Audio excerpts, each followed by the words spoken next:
fiber optic cable တွေဆိုတာဘယ်လိုမျိုးလဲဒီလို fiber optic cable တွေထဲမှာကျွန်တော်တို့အလွန်ပါးလွှာတဲ့ glass strand ဒါမှမဟုတ်လဲ plastic strand တွေကို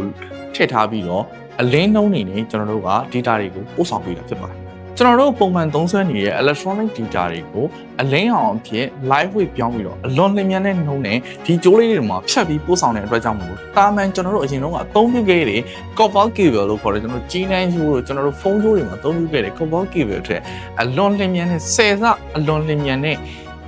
နှုံးနဲ့ကျွန်တော်တို့ data တွေကိုပို့ဆောင်နိုင်တာဖြစ်ပါတယ်data တွေကိုတနေရာနဲ့တနေရာ